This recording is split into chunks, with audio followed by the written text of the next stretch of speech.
Capítulo 15. Logo pela manhã, entraram em conselho os principais sacerdotes com os anciãos, os escribas e todo o sinédrio. E, amarrando a Jesus, levaram-no e o entregaram a Pilatos. Pilatos o interrogou: És tu o rei dos judeus? Respondeu Jesus: Tu o dizes. Então os principais sacerdotes o acusavam de muitas coisas. Tornou Pilatos a interrogá-lo: Nada respondes? Vê quantas acusações te fazem. Jesus, porém, não respondeu palavra, a ponto de Pilatos muito se admirar. Ora, por ocasião da festa, era costume soltar ao povo um dos presos, qualquer que eles pedissem. Havia um chamado Barrabás, preso com amotinadores, os quais em um tumulto haviam cometido homicídio. Vindo a multidão, começou a pedir que lhe fizesse como de costume. E Pilatos lhes respondeu, dizendo: Quereis que eu vos solte o rei dos judeus? Pois ele bem percebia que por inveja os principais sacerdotes lhe o haviam entregado. Mas estes incitaram a multidão no sentido de que lhe soltasse de preferência Barrabás. Mas Pilatos lhes perguntou: Que farei então deste a quem chamais o rei dos judeus? Eles, porém, clamavam: Crucifica-o! Mas Pilatos lhes disse: Que mal fez ele? E eles gritavam cada vez mais: Crucifica-o!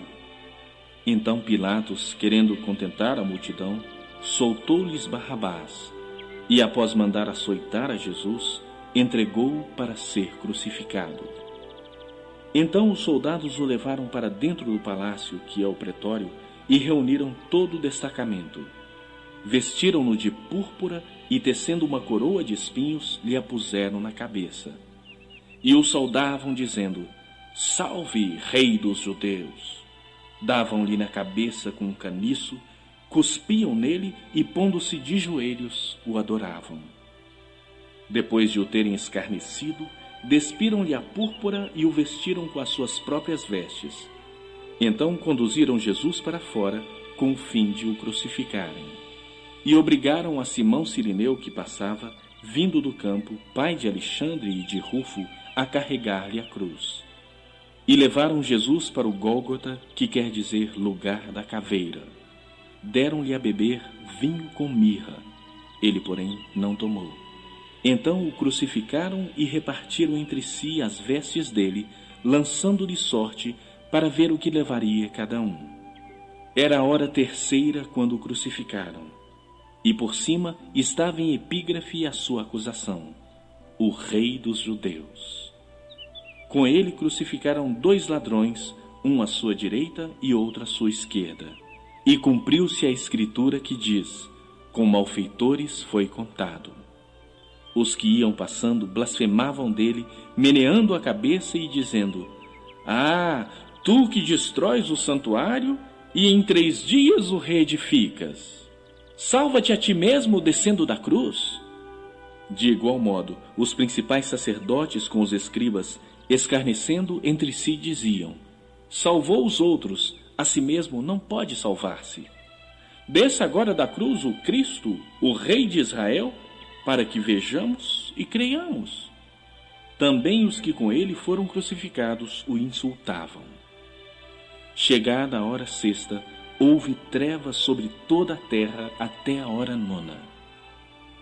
À hora 9, clamou Jesus em alta voz: Eloi, Eloi, lama sabactani, que quer dizer: Deus meu, por que me desamparaste? Alguns dos que ali estavam, ouvindo isso, diziam: Vede, chama por Elias. E um deles correu a embeber uma esponja em vinagre e, pondo-a na ponta de um caniço, deu-lhe de beber, dizendo: Deixai, vejamos se Elias vem tirá-lo. Mas Jesus, dando um grande brado, expirou. E o véu do santuário rasgou-se em 2 partes, de alto a baixo. O centurião que estava em frente dele, vendo que assim expirara, disse: Verdadeiramente, este homem era o Filho de Deus. Estavam também ali algumas mulheres observando de longe, entre elas Maria Madalena, Maria, mãe de Tiago, o menor, e de José, e Salomé, as quais, quando Jesus estava na Galiléia, o acompanhavam e serviam. E além destas, muitas outras que haviam subido com ele para Jerusalém. Ao cair da tarde, por ser o dia da preparação, isto é, a véspera do sábado, vindo José de Arimateia, ilustre membro do Sinédrio, que também esperava o reino de Deus, dirigiu-se resolutamente a Pilatos e pediu o corpo de Jesus. Mas Pilatos admirou-se de que ele já tivesse morrido, e tendo chamado o centurião, perguntou-lhe se havia muito que morrera.